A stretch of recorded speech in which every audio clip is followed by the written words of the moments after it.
جیسے ہی بانی زیان کے بالکل سامنے کھڑی ہوتی ہے اسی لمحے وہ بھی ہاتھ میں پکڑا گلاس ٹیبل پر رکھ دیتا ہے۔ آپ کو کیسے پتا کہ میں پریشان ہوں؟ اور وہ بھی کسی پروجیکٹ کے سلسلے میں؟ مجھے تو نہیں لگتا کہ میں نے آپ سے آج سے پہلے کبھی اپنی پریشانی شیئر کی ہے۔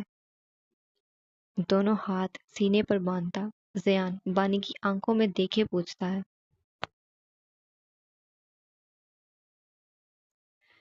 تم نے مجھ سے کبھی پریشانی شیئر نہیں کی، اس لیے مجھے پتا ہے کہ تم پریشان کب اور کن باتوں پر ہوتے ہو۔ میاں جی، بیوی ہوں تمہاری، ہماری شادی کو اتنے سال گزر چکے ہیں، تمہیں اب بھی لگتا ہے کہ میرے پاس اس قسم کا ایکسپیرینس نہیں ہوگا؟ زیان کے دونوں ہاتھ اس کے سینے سے ہٹاتے ہوئے بانی سکون بھری سانس لیتے ہوئے پوچھتی ہے۔ بانی کے اس طرح سے پوچھنے پر زیان کے لبوں پر فوراً سے مسکراہٹ چھا گئی تھی۔ اسے اندازہ تو تھا کہ بانی اسے بہت اچھے سے جان چکی ہے، لیکن کبھی اس نے اتنا کھل کر اسے بتایا نہیں تھا۔ اب مسکراتے رہو گے یا تم مجھے بتاؤ گے؟ زیان کی مسکراہٹ دیکھ بانی کے لبوں پر بھی خود بخود مسکراہٹ چھانے لگی تھی۔ وہ مسکراتے ہوئے پوچھ رہی تھی کہ اتنے میں حویلی میں عباس اور آرش کی گاڑی داخل ہوتی ہے، جس کی آواز پر زیان اور بانی دونوں فوراً سے باہر کی طرف دیکھنے لگتے ہیں۔ جیسے ہی عباس اور آرش حویلی میں داخل ہوتے ہیں، انہیں حویلی میں آتا دیکھ بانی اور زیان جلدی سے اپنے درمیان فاصلہ قائم کرتے ہوئے ایک دوسرے سے تھوڑا سا دور ہو کر کھڑے ہوتے ہیں۔ کیا ہو گیا ہے؟ کیا پوچھ رہے ہو؟ آرش پوچھتا ہوا ڈائننگ ٹیبل کی طرف پانی پینے کے لیے بڑھتا ہے اور اس کے پیچھے عباس حویلی میں داخل ہونے لگتا ہے، لیکن بچے عباس کو دیکھ خوشی سے بھرپور انداز میں آوازیں لگاتے ہوئے اس کی طرف دوڑ کر آتے ہیں۔ بچوں کو اپنے پاس آتا دیکھ عباس جلدی سے زمین پر بیٹھتا ہوا ابیحہ کو اپنی گود میں اٹھاتا ہے اور دوسرا ہاتھ روحان کی گردن کے گرد اس کے کندھے پر رکھتا ہوا اسے اپنے ساتھ صوفے کی طرف لیے بڑھتا ہے۔ ابیحہ اس کی گود میں ہوتی ہے اور روحان عباس کی بازو کے گرد اپنی ننھی بازوؤں کا حصار باندھے اس کے بازو سے سر ٹکائے بیٹھتا ہے۔ کچھ نہیں بھائی، ویسے ہی آج ہماری زوجہ محترمہ کچھ زیادہ ہی ہم پر اپنی نظر ثانی کر رہی ہیں۔ انہیں ہمارے چہرے پر فکر مندی نظر آ رہی ہے، اس لیے وہ بس اس فکر کی وجہ جاننا چاہتی ہیں۔ آرش سے کہتا ہوا زیان جلدی سے پلٹ کر بانی کی طرف دیکھتا ہے، جو اس کی طرف ایک ہاتھ کمر پر رکھے دیکھ رہی تھی۔ بانی کو اپنے آپ کو دیکھتا پا کر زیان مسکراتا ہوا اسے صوفے کی طرف چلنے کا اشارہ کرتا ہے۔ وہ دونوں صوفوں پر بیٹھتے ہیں اور آرش سیدھا اپنے کمرے کی طرف بڑھتا ہے، جہاں مالا اس کے انتظار میں ارباز کے ساتھ پزل گیمز کھیلنے میں مصروف ہو جاتی ہے۔ آرش اندر آتا ہے کہ اس کی نظریں زمین پر فراک پھیلائے کہکہے لگا کر ہنستی ہوئی مالا پر جاتی ہے، جو مکمل ارباز کے ساتھ کھیلنے میں گم ہو گئی تھی۔ بابا، پزل کا ایک ٹکڑا اٹھانے کے لیے ارباز نظریں زمین سے ہٹاتا ہے کہ اس کی نظریں اپنے بابا کی طرف اٹھی، جس کو پکارتے وہ دوڑ کر اس کے پاس جاتا ہے، لیکن مالا نہ ہی جاتی ہے اور نہ ہی پلٹتی ہے۔ اس کو اس طرح سے بیٹھے دیکھ آرش سمجھ چکا تھا کہ وہ ناراض ہے اس سے۔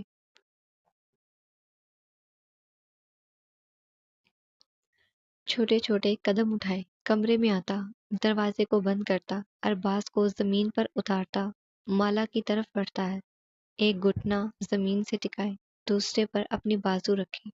آرش مالا کے بالکل پیچھے بیٹھے ہوئے اس کی کمر پر بکھرے بالوں کو اپنے ہاتھوں میں پکڑے اپنے ناک کے پاس لاتا اور بالوں میں سے